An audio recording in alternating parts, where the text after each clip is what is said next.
हम पढ़ेंगे प्राचीन भारत का इतिहास। ठीक है, तो पढ़ते हैं इतिहास। इतिहास को हम 3 रूप में पढ़ते हैं। नंबर 1 होता है प्रागैतिहास, नंबर 2 होता है आद्य इतिहास और नंबर 3 होता है ऐतिहासिक। ठीक है, ठीक है, 3 प्रकार से इतिहास, प्रागैतिहास, आद्य ऐतिहासिक और ऐतिहासिक। ठीक है, प्रागैतिहासिक में क्या होता है, जिसको ना ही तो लिखा गया है, जिसको ना तो लिखा गया है और ना ही इसको लिखा ही नहीं गया, तो पढ़ाना तो दूर की बात है, लिखना जरूरी है, लिखा ही नहीं गया है। आद्य ऐतिहासिक को लिखा तो गया है पर पढ़ा नहीं गया। ठीक है, ऐतिहासिक को लिखा गया है लेकिन इसे पढ़ा नहीं गया। इतिहास को लिखा भी गया है और पढ़ा भी गया है।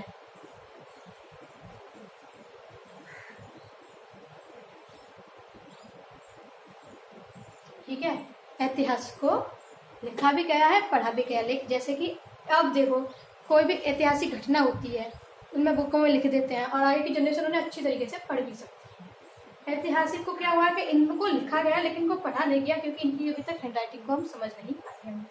प्रागैतिहासिक में लिखा ही नहीं गया तो पढ़ना तो दूर है। ठीक है,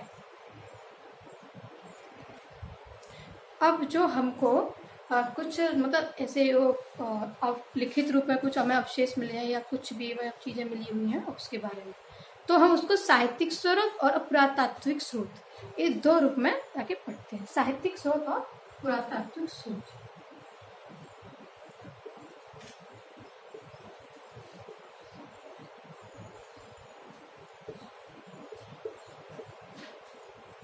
साहित्यिक स्रोत, साहित्यिक स्रोत में हम क्या करते हैं, जिनका जो वर्णन है या इनका जो वर्णन है जो लिखित रूप में हमको उपलब्ध हुआ है, इनका जो साहित्यिक स्रोत है कि हाँ भाई ये पहले थे, इनका जो वर्णन है हमें लिखित रूप में उपलब्ध हुआ है। तो लिखिए आगे, जिनका वर्णन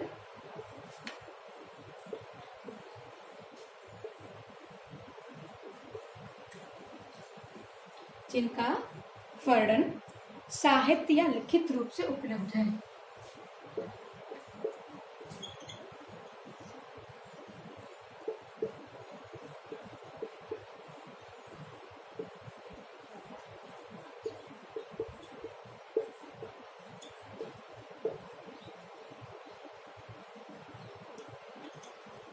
जिनका वर्णन साहित्य या लिखित रूप से उपलब्ध है।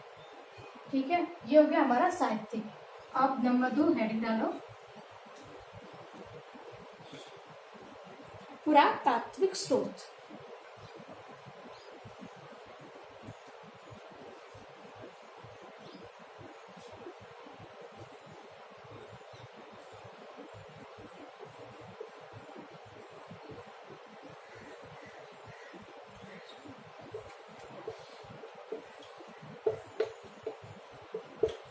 ठीक है, अब दूसरी हेडिंग आ रही हमने पुरातात्विक स्रोत। इसमें क्या है, जिसमें भौतिक अवशेष के रूप में हमने इनको देखा है, जो भौतिक अवशेष के रूप में जो भौतिक अवशेष के रूप में हों, जैसे कि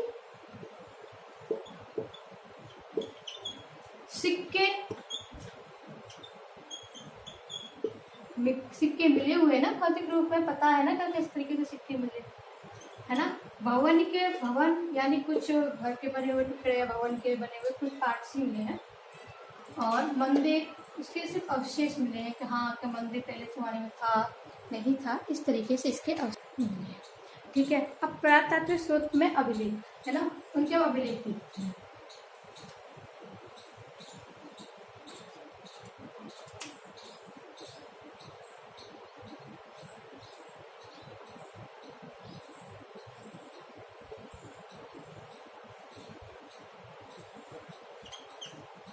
अब देखते हैं हम अभिलेख।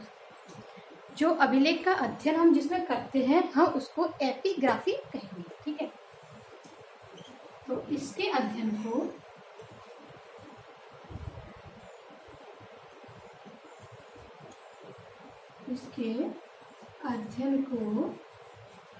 एपिग्राफी कहेंगे। तो अभिलेख, हम अभिलेख में जिनका अध्ययन करते हैं हम उसको एपिग्राफी बोलते हैं। ठीक है,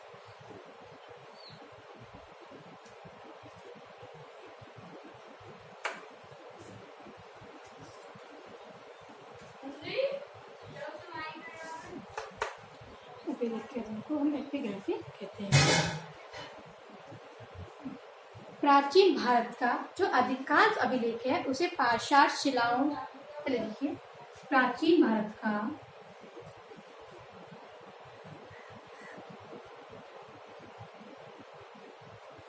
अधिकांश अभिलेख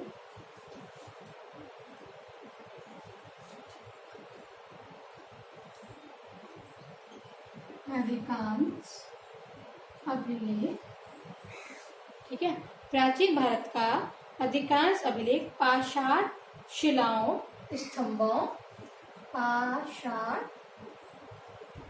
शिलाओं,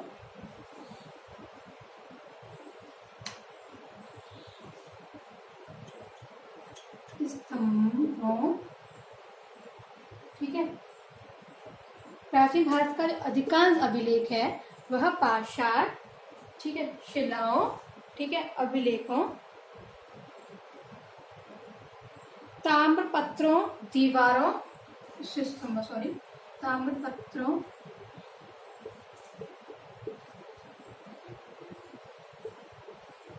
दीवारों। ऐसा होता है ना कि पहले भी क्या करते थे कि जब घर बनवाते थे या भवन बनवाते थे तो उसमें एक छाप के तरीके से डिजाइन बनवाते थे, उसमें मतलब किसी राजा के साथ, किसी के रानियों के साथ ऐसे मूर्तियां गढ़ी हुई होती थी, बनवाते थे। ठीक है, और प्रतिमाओं आदि पर उत्कीर्ण है, और प्रतिमाओं आदि पर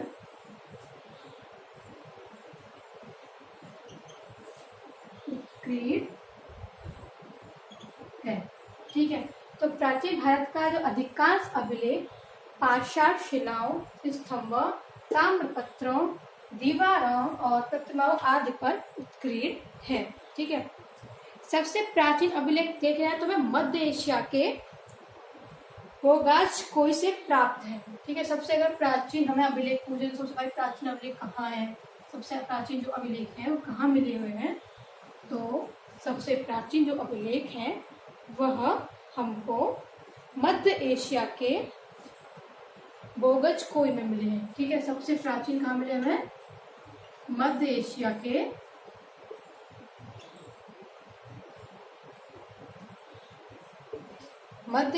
के बोगाज-कोई। ठीक है,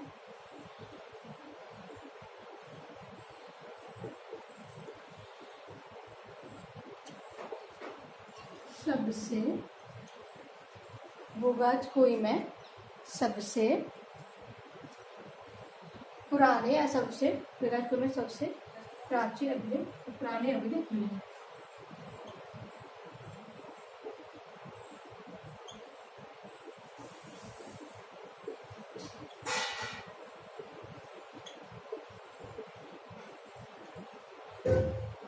सबसे पुराने अभिलेख मिले हैं, और इस पर वैदिक देवता इंद्र, वरुण, मित्र और नासत्य के नाम से हमको ये मिलते हैं। ठीक है, नासत्य के नाम से हमको ये मिलते हैं।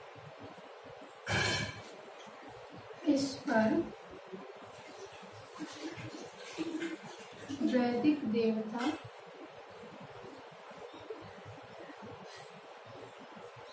मित्र,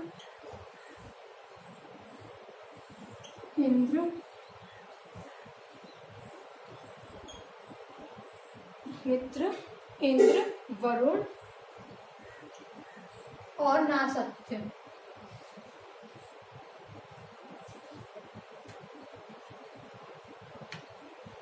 मिलते हैं और नासत्य मिलते हैं। ठीक है, इसी में लिखते हैं हम आगे की शर्त में नासत्य मिलते हैं, है ना। इनमें जो ऋग्वेद के लिए, इनमें जो ऋग्वेद की तिथि ज्ञात करने में मिलती है, इनसे क्या होता है, इनसे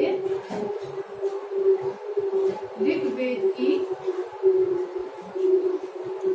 तिथि ज्ञात करने में मदद,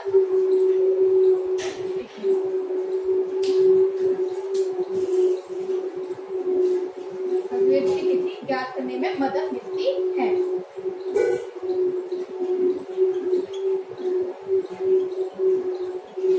ऋग्वेद की तिथि ज्ञात करने में मदद मिलती है। और अगर भारत में देखे जाए तो भारत में सबसे प्राचीन जो अभिलेख है वो अशोक के हैं। ठीक है, भारत में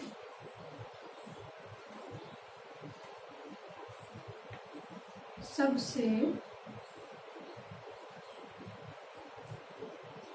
प्राचीन अभिलेख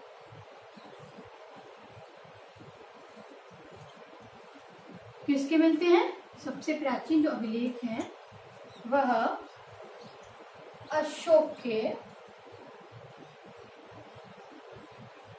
मिलते हैं।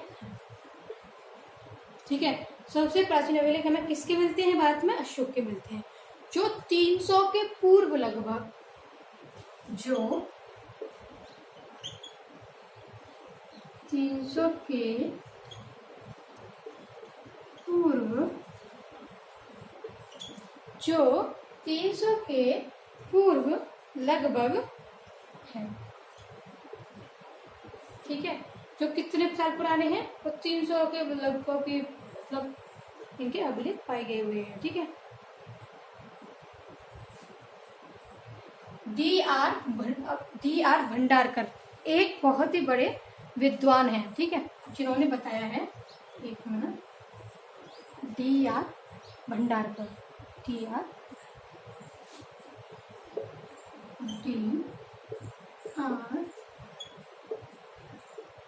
भंडारकर।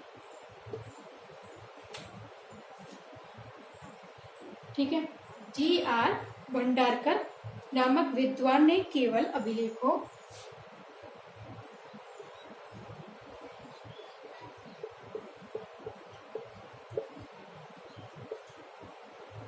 विद्वानों ने केवल अभिलेखों के आधार पर ही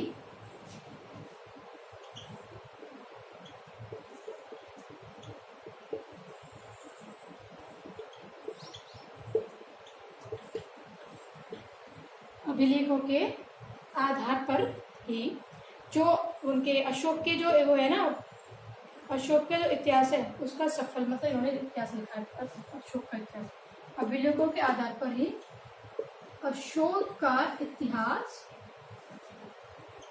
अशोक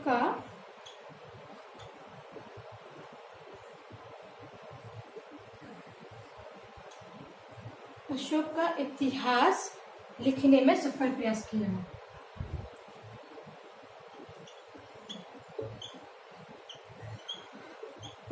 लिखने में सफल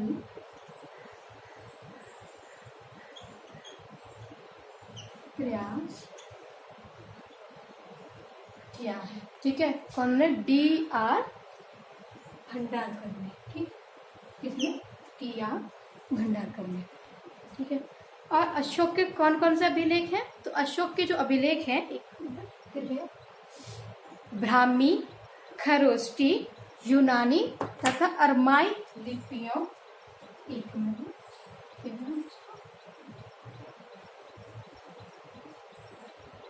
अशोक के अभिलेख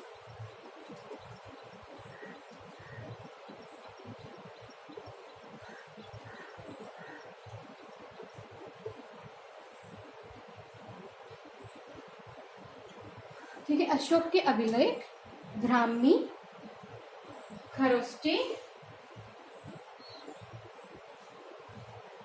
ठीक है, ब्राह्मी, खरोष्टी यूनानी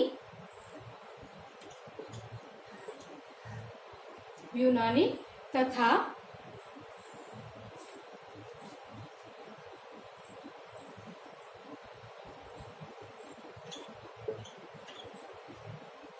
यूनानी, खरोष्टी, ब्राह्मी तथा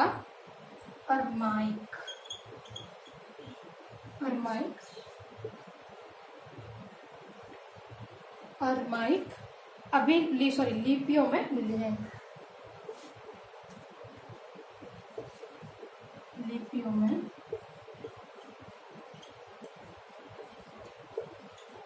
मिले हैं। ठीक है,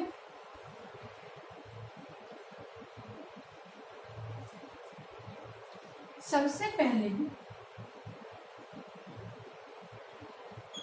ठीक है, सर्वप्रथम 1837 में जेम्स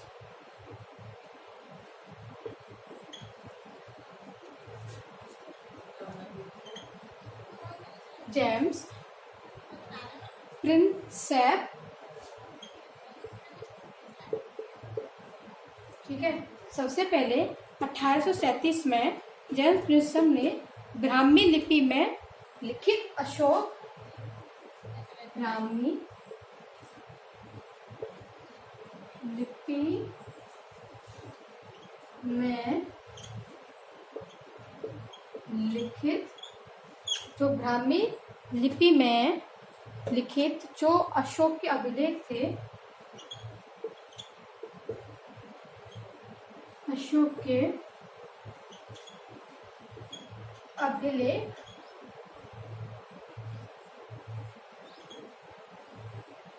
उनको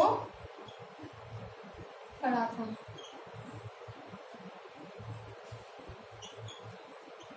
ठीक है, तो सबसे पहले 1837 में जेम्स प्रिंसेप ब्राह्मी लिपि में जो लिखित अशोक के जो अभिलेख थे उनको अच्छी तरीके से, मतलब इन्होंने ही पढ़ा था सबसे पहले।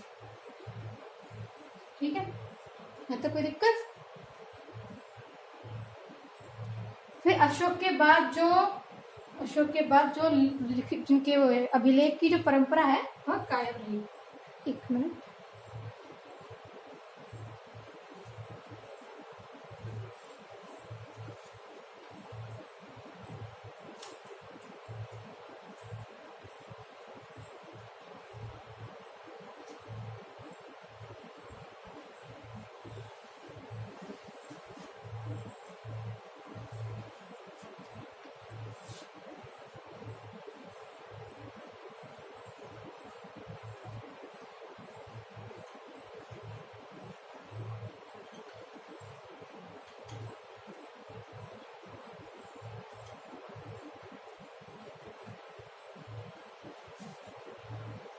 अशोक के बाद भी जो अभिलेख थे उनकी परंपरा कायम,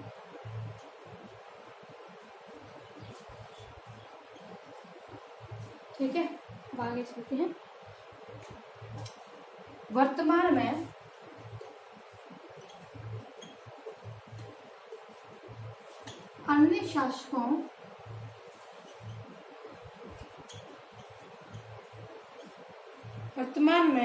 अन्य शासकों के भी अभिलेख मिले हैं।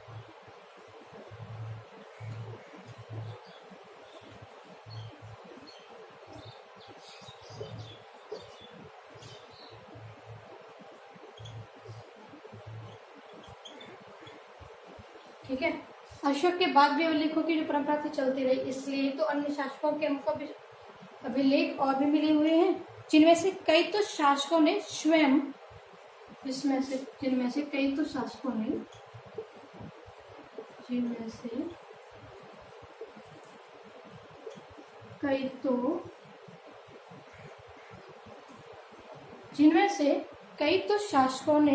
स्वयं ही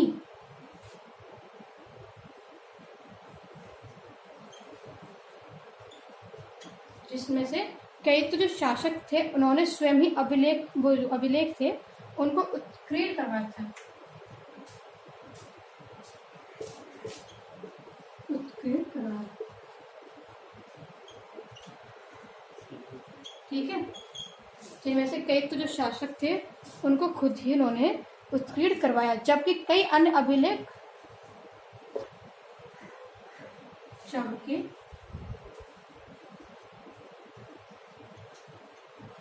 कई अभिलेख आंसू से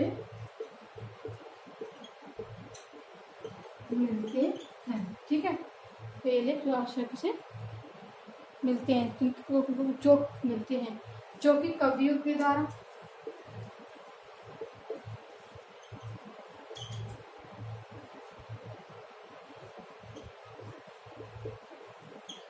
ऋषियों के द्वारा, ऋषि जो मुनि होते हैं,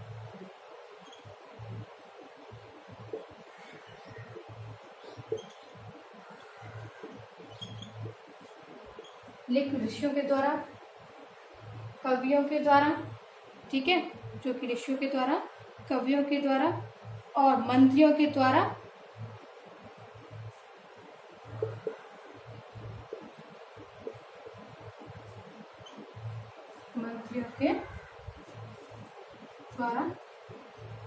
अपना ही गुणगान करने में लिखवा दिए, अपना गुणगान करते हुए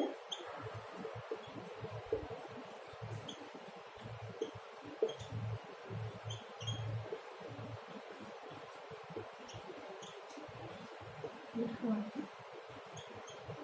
दिए। ठीक है,